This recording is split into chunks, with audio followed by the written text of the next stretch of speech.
இந்த படத்துல வந்து சென்சார் போர்டு போனதுக்கு அப்புறம் வந்து ரிலீஸ் டேட் அனௌன்ஸ் பண்ணியிருந்தா இந்த பிரச்சனைகள் வந்திருக்காது இல்லையா? ஸோ அதுலயே அவங்க அடிப்படையில பிரச்சனை பண்ணது தான் இவ்வளோ பெரிய சிக்கல் காரணமாயிடுச்சா? ஸோ இதில் வந்து ஒரு விவாதம் இருக்குது சார். இந்த ரிலீஸ் டேட்டை வந்து சென்சார் சர்டிஃபிகேட் வாங்காமல் அனௌன்ஸ் பண்ணலாமா பண்ணக்கூடாதா, அப்படி ஒரு சட்டம் இருக்கா அப்படின்னா அப்படி ஒரு சட்டம்னு இல்லை, அதுதான் உண்மை. ஒரு காலத்தில் பார்த்தீங்கன்னா பாலாஜி சுஜாதா சினியார்ட்ஸ்னு எடுப்பார்.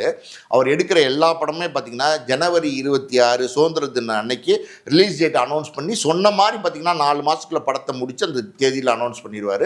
இன்னொரு பக்கம் பார்த்தீங்கன்னா ஏவிஎம் ப்ரொடக்ஷன்ஸ் தயாரிக்கிற படங்கள் எல்லாமே பார்த்தீங்கன்னா ரிலீஸ் டேட் அனௌன்ஸ் பண்ணிட்டு தான் அவங்க படத்தையே தொடங்குவாங்க. பூஜை அன்னைக்கே என்னைக்கு ரிலீஸ்ன்னு சொல்லுவாங்க. அது ஒரு 4 மாதத்துக்குள்ளே இருக்கும், ரிலீஸ் பண்ணிடுவாங்க சொன்னபடி. இந்த மாதிரி பல படங்கள் வந்து ரிலீஸ் டேட்டை சொல்லி வந்து எடுத்த காலம் உண்டு, ரிலீஸ் பண்ண காலமும் உண்டு. ஆனால் அன்னைக்கு வந்து படங்கள் வந்து ஈஸியாக பார்த்தாங்க, ஈஸியாக தணிக்க பண்ணாங்க.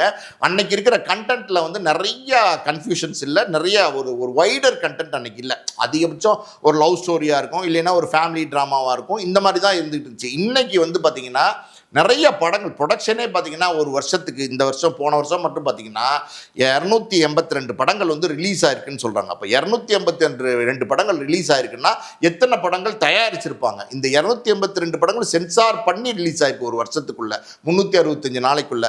இது இல்லாமல் தயாரித்து சென்சாருக்கு போய் சென்சார் சர்டிஃபிகேட் வாங்கி ரிலீஸ் ஆகாத படங்களும் அதுக்குள்ளே அடங்கும். அப்படின்னா ஒரு வருஷத்துக்கும் சென்சார் போர்டு ஆஃபீஸர்ஸ் வந்து எத்தனை படங்களை பார்க்க வேண்டியிருக்கு. இது இல்லாமல் பார்த்தீங்கன்னா தீபாவளி, பொங்கல், இந்த மாதிரி ஃபெஸ்டிவல் டைம்ல ஒரு 4-5 படம் 5-6 படம் ரிலீஸ் பண்ணி அனௌன்ஸ் பண்றாங்க. பெரிய பெரிய படங்களை வந்து அதில் அனௌன்ஸ் பண்ணிடுறாங்க. ரஜினி படம், கமல் படம், விஜய் படம், இப்படி பெரிய பெரிய படத்தை அனௌன்ஸ் பண்ணும்போது சென்சார் போர்டில் இந்த படத்தை பார்த்துட்டு சர்டிஃபிகேட் கொடுக்குறாங்க இல்லையா, அவங்களுக்கு ஒரு நெருக்கடி இருக்குது. அவங்க வந்து அவசரமாக அந்த சர்டிஃபிகேட் கொடுக்க வேண்டியிருக்கு.